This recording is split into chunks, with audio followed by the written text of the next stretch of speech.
fais-tu du temps que Dieu t'a donné? Et que fais-tu du choix que Dieu t'a donné? Parce qu'il t'appelle à choisir. Personne ne va au paradis par hasard. Tous ceux qui y vont, c'est parce qu'ils l'ont choisi. C'est parce qu'ils ont reçu celui que Dieu a envoyé, Jésus-Christ de Nazareth. Oui, mon ami, le paradis n'est pas un accident, mais un choix. Bien sûr. Dieu nous appelle à choisir. Qui veux-tu servir? Avec qui veux-tu passer l'éternité? Avec Dieu ou sans Dieu? Regarde ce monde qui est gouverné par des gens qui sont sans Dieu. Ou plutôt qui ont le Dieu de ce siècle. Oui, mesdames et messieurs, il y a bien un Dieu dans ce siècle. Ce Dieu qui pousse les hommes à faire tout ce qui est mal, tout ce qui est immoral. Mesdames et messieurs, Dieu de la Bible est un Dieu moral. Et il nous appelle à avoir un comportement moral. Il nous appelle à pratiquer la justice. Il nous appelle à marcher dans la vérité. Il nous appelle à pardonner ceux qui nous ont fait du mal. Mesdames et messieurs, Dieu nous appelle à changer. Dieu nous appelle à recevoir son salut, à recevoir la vie qu'il nous a donnée en Jésus-Christ. Parce qu'un jour ou l'autre, nous allons partir. Un jour ou l'autre, nous allons quitter la terre. Je sais que se lever le matin est une habitude que nous avons prise. Tous les jours, tous les matins, on se lève. On prépare notre journée. Mais j'aimerais vous dire une chose, mesdames et messieurs. Le souffle de vie qui est dans notre cœur, le souffle de vie qui faisait battre notre cœur dans le ventre de notre mère, ce n'est pas notre mère qui l'a mis. Ce n'est pas nous qui l'avons mis. Mais c'est Dieu qui a mis ce souffle de vie en nous. C'est pourquoi au dernier jour, il va nous le redemander, mesdames et messieurs. Personne ne sait combien de jours il lui reste.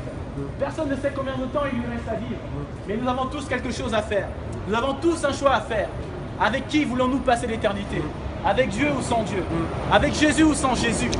Jésus a donné sa vie pour chacun d'entre nous, afin que nous puissions avoir la vie éternelle. Et si nous ne voulons pas de la vie, il ne nous force pas. Il nous laisse le choix. Et il ne cesse de nous appeler.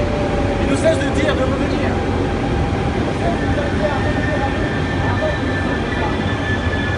Oh mon ami, les jeux vidéo, le travail, la télé, le football, toutes ces choses, mesdames et messieurs, elles vont rester derrière nous quand on va partir.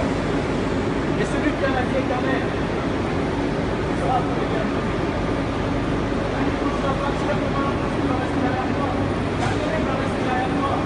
Les jeux vidéo vont rester derrière toi. Ta musique va rester derrière toi. Tes amis vont rester derrière toi. Ta copine va rester derrière toi, mon ami. Tu vas partir seul comme tu es venu seul. Mais ce que Dieu te demande, c'est de recevoir ce qu'il te donne. Il t'a offert la vie éternelle. Il t'a offert le pardon de tes péchés en Jésus-Christ de Nazareth.